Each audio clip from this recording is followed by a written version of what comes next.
Prepare seu coração. Boa tarde, eu sou Danilo Marçal Gonçalves de Paula. Esse trabalho foi feito na disciplina de Fito 2, ministrada pelo professor Milton Lima.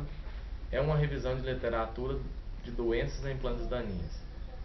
As plantas daninhas, quando crescem, juntamente com as culturas agrícolas, interferem no seu desenvolvimento, reduzindo-las a produção, competem pela extração dos elementos vitais, água, luz, CO2, nutrientes, e exercem inibição química sobre o desenvolvimento das plantas. Fenômeno esse conhecido como alelopatia.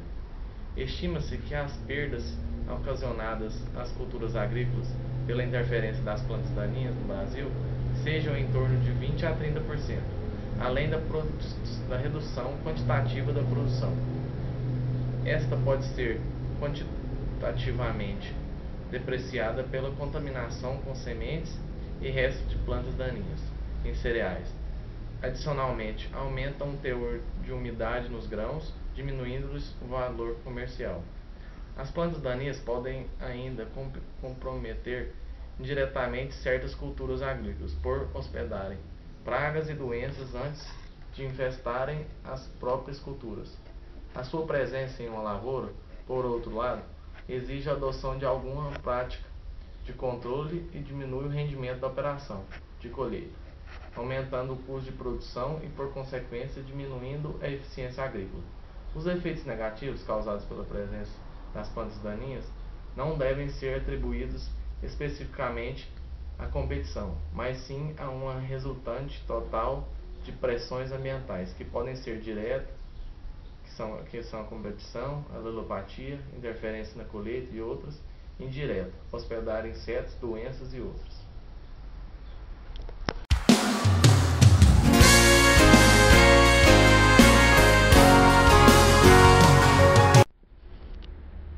Vou falar um pouco sobre a incidência de Fucsinia miliae em folhas de falsa serralha. A falsa serralha, quando situada em lavouras, se alastra rapidamente e compete com as plantas por luz, nutrientes e água, trazendo assim redução na produção das plantas de interesse econômico. Tem como características ser uma planta herbácea, ereta de pequeno porte, com 20 a 60 centímetros de altura, folhas alternas, pinatipartidas, membranáceas e sésseis, inflorescência terminal, óvulo uniceriado, flores hermafroditas de corola tubulosa, vermelha.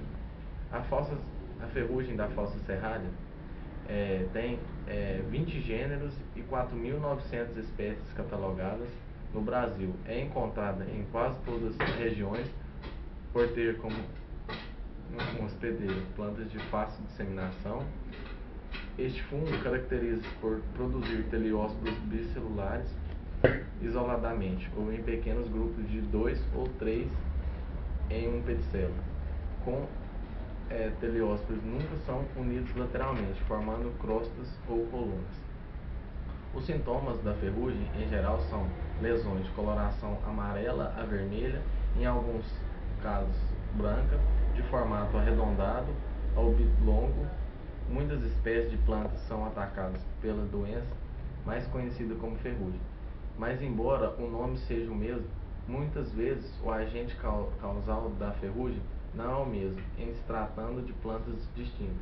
Por exemplo, a ferrugem branca do crisanto é causada pelo fungo Fucsinia oriana. Entre as grandes culturas alimentícias, destaca-se a ferrugem do colmo, do trigo, causada por Fucsinia gramínea. Entretanto, existem outras espécies de fungo que causam ferrugem em café, roseira, milho, capim-limão, pessegueiro, goiabeira, macieira e jabuticabeira, entre tantos outros. A Fucsinia miliae foi descrita em 1898. Apresenta esporos dispersos, apresenta de 2 a 3 milímetros de diâmetro, a telha é hipófila, circular, agregada, os teleóspidos são clavados, subfusoides, variabilidade ápice obtuforme, apresenta um septo constrito, pedicelo creme e persistente. As ferrugens geralmente se beneficiam de climas amenos, com temperaturas moderadas e alta precipitação. Observam-se maiores incidências em anos chuvosos e propensos à formação de orvalhos sobre as folhas. Esses fatores se relacionam com a necessidade de haver molhamento das folhas para que o esporo germine. Por isso, a irrigação mal manejada pode favorecer o aparecimento de ferrugem. O ideal é irrigar o solo ou substrato e evitar molhar em demasia as folhas, principalmente se há histórico de doenças no local. Os danos causados às plantas são irreparáveis, partindo do ponto de que os tecidos vegetais afetados não têm capacidade regenerativa. Em outras plantas sejam afetadas.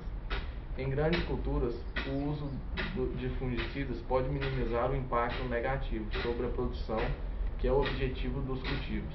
Infelizmente, não existem produtos fungicidas curativos. Não existem produtos registrados no Ministério da Agricultura, pois isso, as doenças são um sério problema.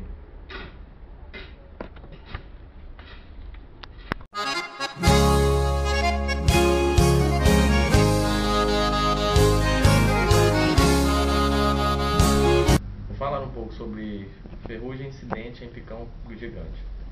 O picão gigante é da família das teráceas, é uma planta anual, ereta, de 1,20 m a 1,90 m de altura, nativa da América do Sul, está presente em regiões tropicais, não é encontrada nos estados do Sul.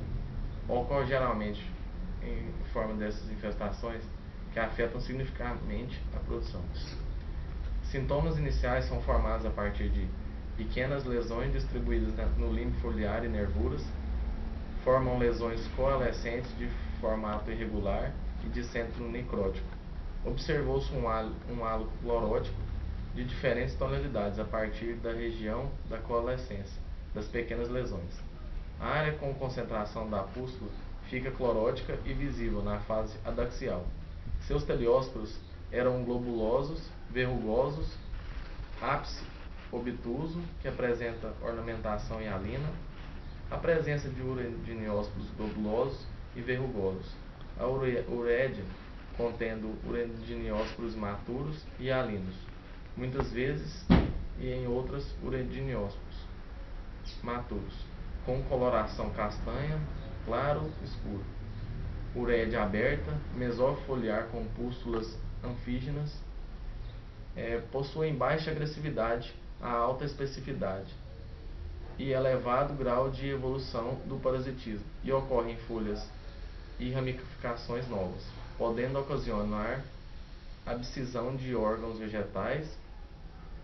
O controle não foram encontrados indicações e produtos para essa doença, diminuindo a população desta planta em estudo, pode ser diminuído o número de inóculos no campo.